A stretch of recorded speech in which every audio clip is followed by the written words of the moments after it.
Assalamualaikum warahmatullahi wabarakatuh. Perkenalkan, kami dari kelompok 2 SIA akan membahas chapter 16 tentang production cycle. Sebelumnya saya akan memperkenalkan anggota kelompok terlebih dahulu.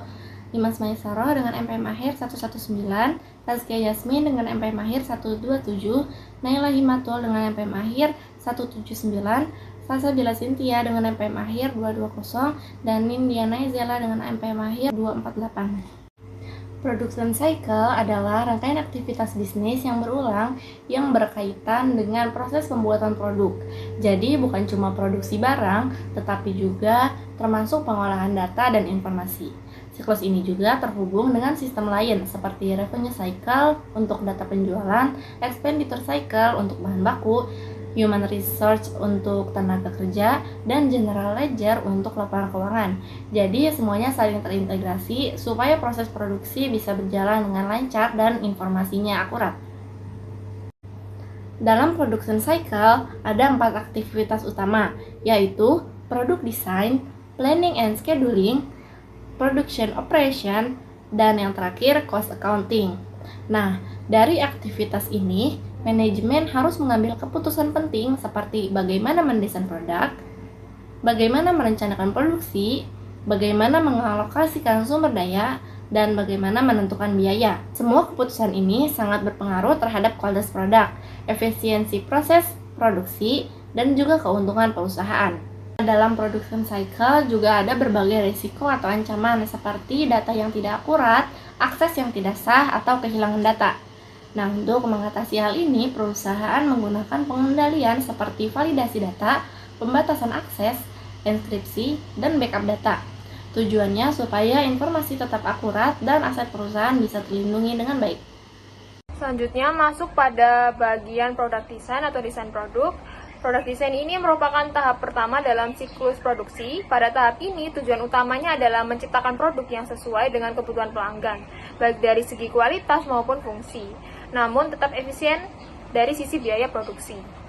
Tahap ini sangat penting karena keputusan yang diambil di sini dapat menentukan sekitar 65% hingga 80% dari total biaya produk.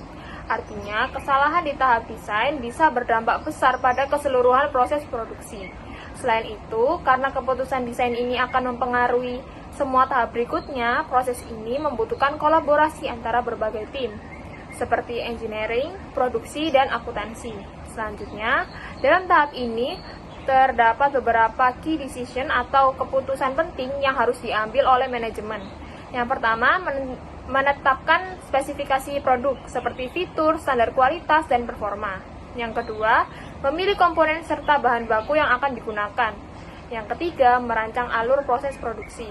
Tantangan utama di tahap ini adalah menemukan keseimbangan antara memberikan nilai terbaik kepada pelanggan dan tetap mengendalikan biaya produksinya. Karena biasanya semakin tinggi kualitas atau variasi produk, maka biaya juga akan semakin meningkat. Selanjutnya masuk pada bagian information needs atau kebutuhan informasi dalam desain produk. Untuk menghasilkan desain yang efektif, perusahaan membutuhkan kombinasi data teknis dan data keuangan. Ada 2 dokumen utama yang biasanya digunakan. Yang pertama adalah Bill of Materials atau BOM, yaitu daftar lengkap yang berisi nomor komponen, deskripsi, serta jumlah setiap bahan yang dibutuhkan untuk membuat satu produk jadi. Yang kedua ada Operation List, yaitu urutan langkah-langkah yang diperlukan dalam proses produksi, termasuk mesin yang digunakan serta estimasi waktu pengerjaan.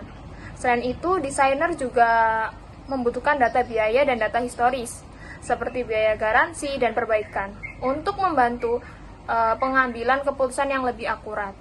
Saat ini, perusahaan juga banyak menggunakan teknologi seperti CAD dan PLM untuk mensimulasikan dan menguji desain secara digital sebelum diproduksi. Di bagian bawah slide ini juga ditampilkan contoh sederhana dari BOM dan Operation List untuk memberikan gambaran yang lebih jelas. Selanjutnya masuk kepada tahap risiko atau threats dalam product design, serta bagaimana cara mengendalikannya. Risiko utama dalam tahap ini adalah desain yang buruk yang dapat menyebabkan inefisiensi operasional dan kerugian finansial. Beberapa contoh risiko yang sering terjadi antara lainnya yang pertama, over-engineering, yaitu desain yang terlalu kompleks sehingga meningkatkan biaya produksi secara tidak perlu. Yang kedua, proses produksi yang tidak efisien sehingga membuang waktu dan sumber daya. Ketiga, ketingginya klaim garansi dan biaya perbaikan akibat kesalahan desain. Jika tidak ditangani, masalah-masalah ini dapat merusak reputasi perusahaan, menurunkan kepuasan pelanggan, dan mengurangi daya saing di pasar. Untuk mengatasi risiko tersebut, perusahaan perlu menerapkan beberapa kontrol internal. Yang pertama adalah analisis biaya, di mana akuntan mengevaluasi dampak keputusan desain terhadap biaya sebelum desain final ditetapkan. Kedua, review data historis, yaitu menganalisis data masa lalu seperti pola garansi dan perbaikan agar kesalahan yang sama tidak terulang. Dan yang ketiga adalah standarisasi komponen, yaitu menggunakan komponen yang sama di berbagai produk untuk mengurangi kompleksitas dan mempermudah pengelolaan persediaan. Perencanaan dan penjadwalan merupakan langkah kedua dalam siklus produksi setelah desain produk. Tujuan utama dari kegiatan ini adalah menyusun rencana produksi yang efisien, yaitu rencana yang mampu memenuhi pesanan pelanggan yang telah masuk serta perkiraan permintaan jangka pendek, namun di saat yang sama juga berusaha meminimalkan persediaan bahan baku maupun barang jadi. Nah, mengapa persediaan itu harus ditekan? Karena persediaan yang berlebihan itu akan mengikat modal kerja dan meningkatkan risiko barang itu menjadi usang. Nah, dalam tahap perencanaan dan penjadwalan, manajer produksi itu harus mengambil beberapa keputusan utama. Keputusan pertama adalah menentukan berapa banyak unit dari setiap produk yang akan dibuat. Terus keputusan kedua adalah menentukan kapan proses produksi itu harus dimulai dan kapan harus diselesaikan. Dan keputusan ketiga adalah mengidentifikasi sumber daya apa saja yang diperlukan yang meliputi bahan baku, tenaga kerja, serta mesin dan peralatan. Keputusan keempat adalah bagaimana menyeimbangkan antara kapasitas produksi yang tersedia dengan tingkat permintaan dari pelanggan. Nah, keempat keputusan ini tuh tidak dapat diambil secara sembarangan. Semuanya itu harus didasarkan pada data yang akurat dan terkini tentunya. Nah, untuk mendukung pengambilan keputusan tersebut, sistem informasi produksi memerlukan data dari berbagai sumber. Nah, modul menjelaskan bahwa informasi yang dibutuhkan itu berasal dari 3 siklus bisnis lain dalam perusahaan. Dari siklus pendapatan atau revenue cycle diperlukan data tentang pesanan pelanggan dan perkiraan penjualan. Nah, data ini tuh memberikan gambaran tentang apa yang sebenarnya diminta oleh pasar. Yang kedua itu dari siklus pengeluaran atau expenditure cycle diperlukan informasi mengenai tingkat persediaan barang jadi yang sudah tersedia di gudang serta persediaan bahan baku. Nah, dengan mengetahui jumlah stok yang masih ada, manajer itu dapat memutuskan apakah perlu melakukan produksi tambahan atau tidak. Dari siklus sumber daya manusia dan penggajian diperlukan informasi mengenai ketersediaan tenaga kerja, termasuk apakah jumlah karyawan itu cukup atau perlu dijadwalkan lembur. Selain data dari ketiga siklus tersebut, terdapat 2 dokumen penting yang dihasilkan dari tahap desain produk juga yang sangat diperlukan. Nah, dokumen pertama adalah Bill of Materials, yaitu dokumen yang memuat nomor bagian, deskripsi, dan kuantitas setiap komponen yang digunakan dalam suatu produk jadi. Nah, dokumen kedua adalah Operation List, yaitu dokumen yang memuat urutan langkah-langkah yang harus dilakukan dalam membuat produk, peralatan apa yang harus digunakan, serta berapa lama waktu yang diperlukan untuk setiap langkahnya. Nah, semua info yang telah dikumpulkan tersebut itu kemudian diolah untuk menghasilkan Master Production Schedule atau yang disingkat MPS. Nah, Master Production Schedule ini berfungsi sebagai jadwal induk yang menentukan berapa banyak unit dari setiap produk yang akan diproduksi selama periode perencanaan dan kapan produksi tersebut harus dilakukan. Dengan kata lain, MPS ini adalah peta atau panduan utama bagi seluruh kegiatan produksi. Setelah MPS itu disusun, langkah berikutnya adalah melakukan perhitungan kebutuhan bahan baku. Nah, proses ini tuh disebut dengan exploding the bill of materials, yaitu menjabarkan kebutuhan setiap komponen berdasarkan jumlah produk yang akan dibuat sesuai MPS. Nah, hasil perhitungan tersebut kemudian dibandingkan dengan tingkat persediaan bahan baku yang saat ini tuh tersedia. Apabila ditemukan kekurangan, sistem akan secara otomatis membuat purchase requisition atau permintaan pembelian yang dikirimkan ke departemen pembelian untuk selanjutnya diproses lebih lanjut. Nah, tahap perencanaan dan penjadwalan juga menghasilkan 3 dokumen utama. Yang pertama yaitu production order, yaitu yang berfungsi untuk mengotorisasi pembuatan sejumlah produk tertentu. Dokumen kedua adalah materials requisition yang mengotorisasi pengambilan bahan baku dari gudang untuk dikirim ke lokasi produksi. Dan yang dokumen ketiga adalah move ticket, yang digunakan untuk mendokumentasikan perpindahan bahan baku dan komponen dari satu stasiun kerja ke stasiun kerja lainnya selama proses produksi itu berlangsung. Nah, agar seluruh proses perencanaan dan penjadwalan ini dapat berjalan secara akurat dan terkoordinasi, diperlukan adanya integrasi antar sistem. Nah, modul menunjukkan bahwa sistem ERP atau Enterprise Resource Planning memegang peranan penting di sini. Ketika sebuah pesanan baru masuk, sistem ERP itu akan secara otomatis memeriksa persediaan yang masih tersedia, menghitung kebutuhan tenaga kerja, menentukan apakah diperlukan lembur, serta mengidentifikasi komponen apa saja yang perlu dipesan. Nah, setelah itu sistem itu akan menyesuaikan master production schedule secara real time. Nah, dengan demikian perencanaan produksi itu tidak lagi dilakukan secara manual dan terpisah-pisah, melainkan terintegrasi dengan sistem informasi dari siklus pendapatan, siklus pengeluaran, dan siklus sumber daya manusia.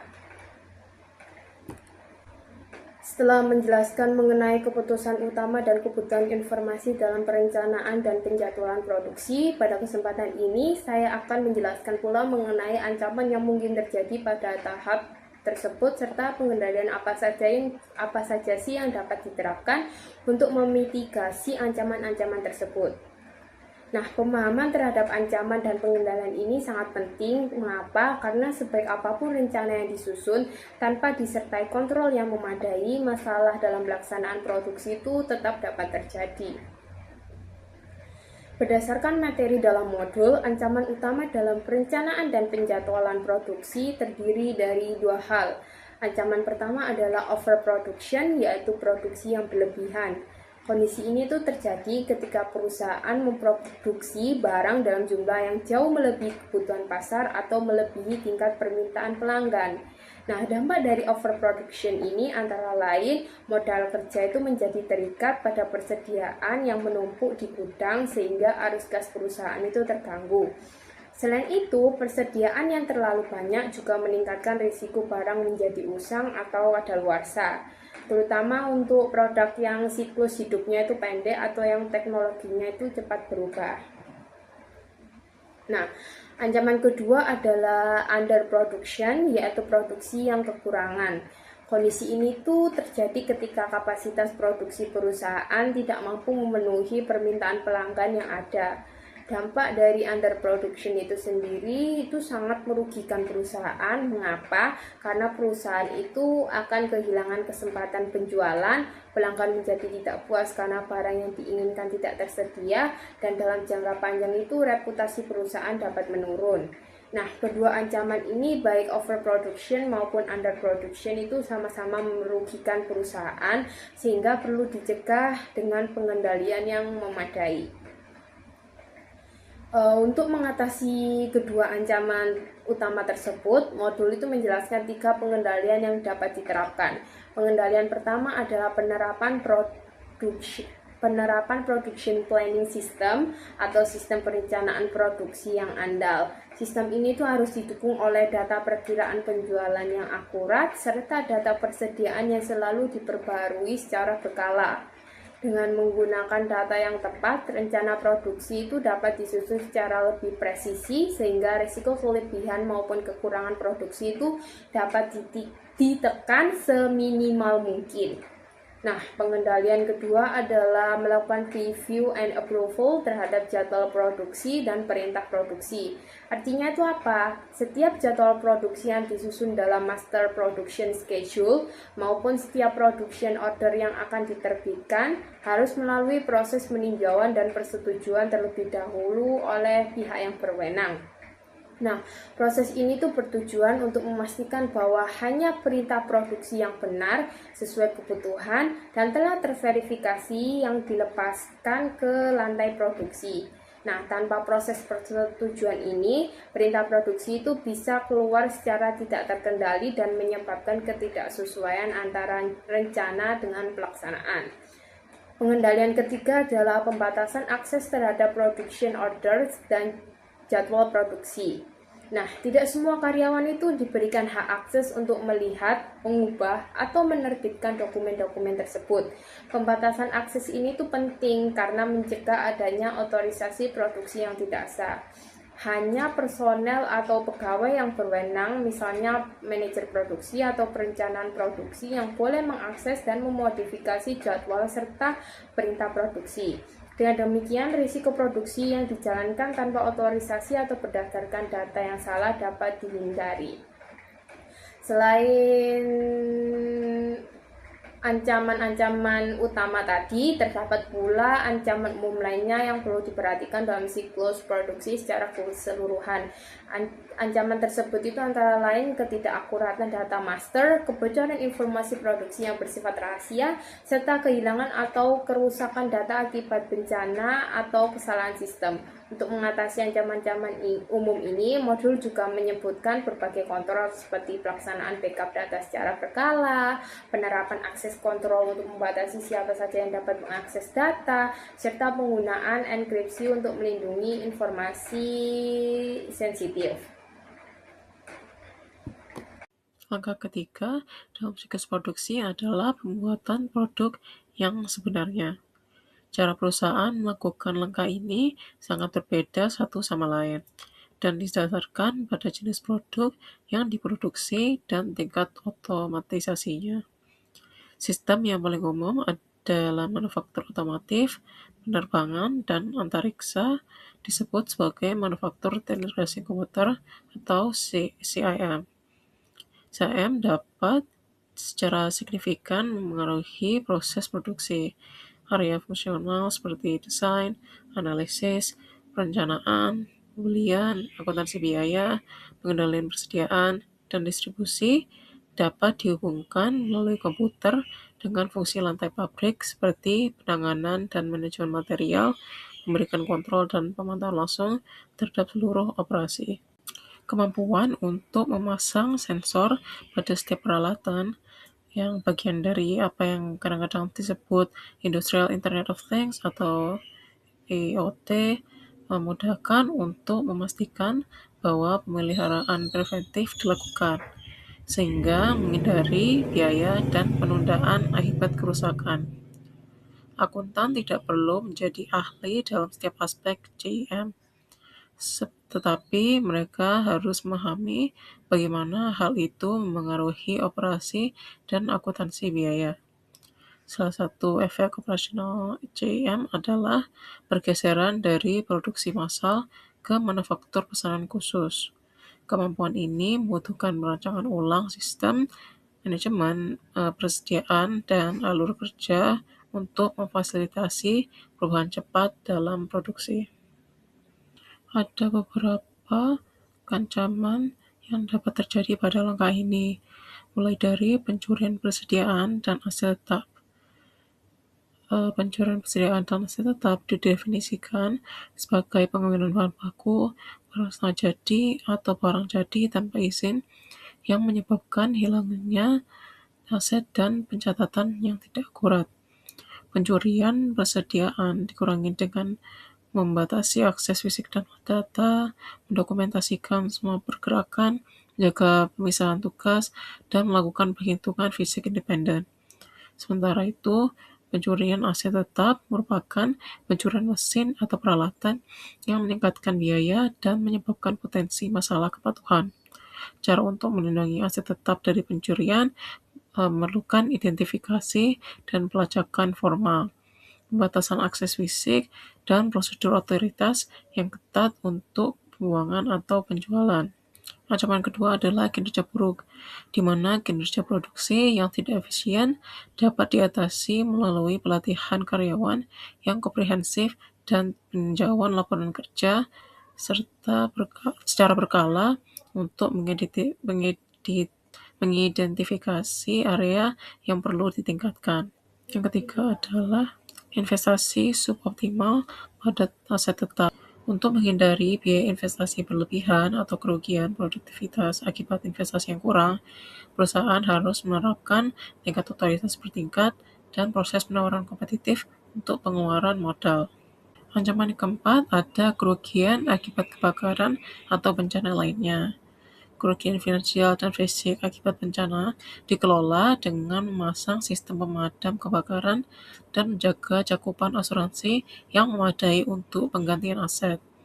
Yang terakhir ada gangguan aktivitas produksi. Gangguan aktivitas ini meliputi pemadaman listrik, serangan siber, atau kegagalan pemasok yang menghentikan produksi, terutama kritis untuk sistem LEAN dengan penyangga inventaris yang rendah. Kelangsungan produksi dipastikan dengan mengamankan daya cadangan, memeriksa kesiapan pemasok dalam menghadapi bencana, dan menerapkan kontrol keamanan siber yang kuat untuk melindungi jaringan industri dari gangguan. Selanjutnya yaitu akuntansi biaya. Nah, tujuan utama perusahaan adalah menyediakan informasi yang relevan untuk perencanaan, pengendalian, dan evaluasi kinerja produksi. Nah, data biaya yang akurat sangat krusial sebagai dasar penentuan harga jual dan strategi bauran produk, serta untuk pengumpulan data penilaian persediaan dan harga pokok penjualan. Nah, dalam pengambilan keputusan kunci, perusahaan mengenal dua metode pembiayaan utama. Yang pertama yaitu job order costing, yakni biaya dibebankan pada batch produksi tertentu atau pekerjaan yang spesifik, contohnya pada pembuatan furnitur custom. Lalu yang kedua proses costing, yakni biaya dibebankan pada setiap proses dalam siklus produksi dan dirata-ratakan ke semua unit yang dihasilkan. Seperti pada produksi massal minuman soda, pembelian sistem ini sangat bergantung pada proses produksi yang dijalankan. Namun, keduanya tetap memerlukan data akurat terkait bahan baku langsung, tenaga kerja, dan overhead. Selanjutnya yaitu essential data input for cost accounting. Untuk memastikan akuntansi yang akurat, sistem perusahaan harus mengumpulkan data terperinci pada 4 elemen kunci. Yang pertama yaitu raw materials atau bahan baku. Perusahaan melacak penggunaan bahan dari gudang ke bagian produksi melalui permintaan bahan. Penggunaan otomatisasi seperti barcode atau RFID digunakan untuk mencatat kuantitas dan biaya secara tepat. Lalu yang kedua yaitu direct labor atau tenaga kerja langsung. Data ini dicatat menggunakan tiket waktu kerja atau terminal elektronik untuk menangkap durasi waktu yang dihabiskan karyawan pada pekerjaan atau proses tertentu. Lalu yang ketiga, machinery and equipment. Seiring meningkatnya otomatisasi, sistem perusahaan wajib mengumpulkan data jam mesin, pemeliharaan, dan penggunaan listrik untuk mengalokasikan depresiasi serta biaya operasional secara tepat. Lalu yang keempat, manufacturing overhead. Perusahaan berupaya menangkap biaya tidak langsung seperti sewa, utilitas, dan gaji pengawas. Tantangannya adalah mengidentifikasi cost driver yang sesuai, misalnya jumlah setup mesin untuk menghubungkan biaya-biaya ini ke setiap produk. Oke, terakhir terdapat beberapa ancaman dan langkah pengendalian yang perlu diperhatikan. Ancaman yang pertama yaitu data yang tidak akurat yang dapat menyebabkan kesalahan penentuan harga dan laporan keuangan. Nah, kontrolnya yaitu perusahaan menggunakan source data automation dan kontrol integritas pemrosesan data seperti cek validitas dan cek batas atau limit check. Lalu ancaman yang kedua yaitu distorsi biaya produk, terutama di lingkungan yang sudah sangat terotomatisasi. Nah, mitigasinya dengan cara perusahaan menerapkan Activity Based Costing atau ABC untuk menelusuri biaya ke aktivitas spesifik menggunakan berbagai pemicu biaya atau cost driver.